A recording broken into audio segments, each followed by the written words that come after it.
This is the math tutorial for your excellent result in JAMB, WAEC, and NECO exams. Enroll in the math tutorial today. Today we are treating likely government JAMB questions. Today we are solving likely JAMB government questions. The question number one is ECOWAS comprises. Question number one is ECOWAS comprises. First of all, let us state the full meaning of ECOWAS. ECOWAS means Economic Community of West African States. ECOWAS means Economic Community of West African States. ECOWAS is a sub-regional organization formed by West African countries mainly to promote cooperation and development in all economic fields and to contribute to the progress and development of African continent. ECOWAS was formed in May 28, 1975. The administrative headquarters of ECOWAS is in Nigeria, Abuja, while the financial headquarters is in Togo, Lomé. There are 16 member states that belong to ECOWAS. Countries that belong to ECOWAS are 16 in number. There are 5 Anglophone countries and 11 Francophone countries. The Anglophone countries are Nigeria, Ghana, Sierra Leone, Gambia, Liberia. The question is, ECOWAS comprises, in option A, we have 16 independent states. Option B, the whole Africa. Option C, English-speaking countries only. Going by our analysis, you will understand that the right option there is option A is the right answer, 16 independent states. The next question is question number 2. The question is, one of the functions of pressure groups is to. One of the functions of pressure group is to. In the options, we have option A, contest elections to serve the people. Option B, nominate the president. Option C, prepare the budget. Option D, articulate the opinion of their members. Let us explain the meaning of pressure group, state some of the functions, and some of the types of pressure group we have in Nigeria before we state what the answer is.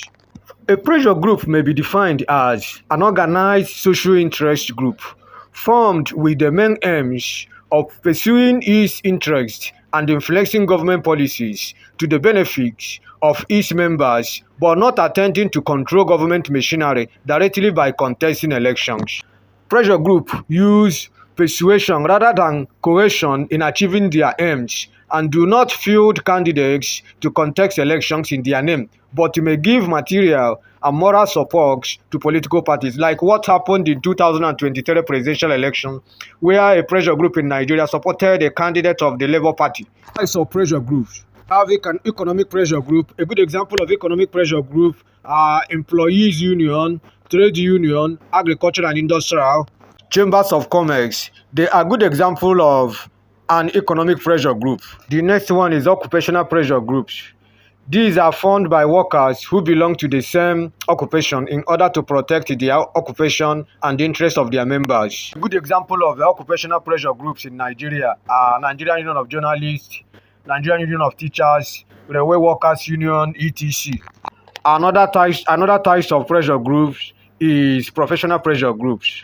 Some professionals like doctors, teachers, lawyers, architects come together to form these pressure groups like Nigerian Bar Association, aimed at protecting and promoting their profession and professional interests. Another aim of having such a professional group is to avoid quacks taking over the profession. Again, we have social pressure groups, religious pressure groups, educational pressure groups, promotional pressure groups, and the last one is anomic pressure groups. Anomic pressure group is violent in nature. They are not organized, they are unorganized, they are like mob groups. The right answer to the question is option D, articulate the opinion of their members. The next question is question number 3. The question is, the country that championed decolonization in Africa was. Country that championed decolonization in West Africa was. The options, we have option A, Nigeria, option B, South Africa, option C, Ghana, option D, Kenya. Nigeria got her independence in October 1st, 1960. Though South Africa got their independence in May 31st, 1910. But they secured their real independence in April 27, 1994. South Africa was bedeviled by a policy called apartheid policy. a policy known as racial discrimination, where there is a discrimination between the blacks and the whites. Kenya got her independence in December 12, 1963, while Ghana got her independence in March 6, 1957. Ghanaian independence helped other African countries to agitate for their own independence, particularly a country like Nigeria. So Ghana played a prominent role in the decolonization of Africa. The answer is C, Ghana. The next question is question number 4. The question is, the rule of law is a negation of. The question is, the rule of law is a negation of. In the options, we have equality before the law. Option B, supremacy of the law. Option C, limited power. Option D, absolute power. The principle of rule of law states that there is absolute supremacy or predominance of law over everybody, both the rulers and the ruled, and all decisions taken in a country. The principle of rule of law was popularized by a Briton called Professor A.V.C. Dicey. His book titled Introduction to the Law of the Constitution, published in 1885. The principal and prominent features of the rule of law are equality before the law, that everybody is equal before the law, impartiality, the right of the individual. So when you look at the options, we have the rule of law is a negation of. We have equality before the law, supremacy of the law, limited power, absolute power. The rule of law is a negation of absolute power. So D is the answer. Option D is the answer. Next question is question number 5. The question says, a disadvantage of the one-party system is that it. The question is, a disadvantage of the one-party system is that it. The options, we have option A, emphasizes political difference. Option B, makes accountability difficult. Option C, negates freedom of association. Option D, delays decision making. Which of the options is the disadvantage of one-party system? One-party system is a situation in which only one political party is empowered by the constitution to exist in a country, or a situation where one political party dominated other political parties. Types of one-party system, we have de jure one-party system and de facto one-party system. De jure one-party system, this is a one-party system in which only one political party is legally and constitutionally allowed to operate. Countries that are practicing one-party system, de jure one-party system, are Russia, China, Cuba, Malawi. De facto one-party system is a type of one-party system that exists where there is no legal or constitutional prohibition on other parties to exist. Rather, the competing political parties are gradually eliminated from functioning through the electoral processes. In a country where there is a one-party system, it means that people will not have right to associate, people will not have right to air their view freely, people's right will be limited.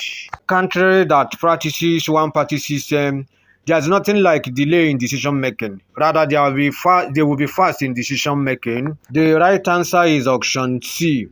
It negates freedom of association. Next question is question number 6. The question is, the highest organ of the state during the Babangida regime was the highest organ of the state during the Babangida regime was the options. We have option A, Armed Forces Ruling Council. Option B, Supreme Military Council. Option C, Federal Executive Council. Option D, Provisional Ruling Council. Major General Ibrahim Babangida staged his own coup to remove Buhari based on this search on August 27, 1985. Major General Ibrahim Babangida made use of military and civilian ideology by declaring himself the president of the country in his regime. He is the person that jettisoned head of state associated with military government. Due to the 1993 election in which Chief Nko Abiola emerged the winner, but was unfortunately annulled, his regime criticism made him step aside and handed over to an interim government with Chief Ernest Sheniko as the head of state.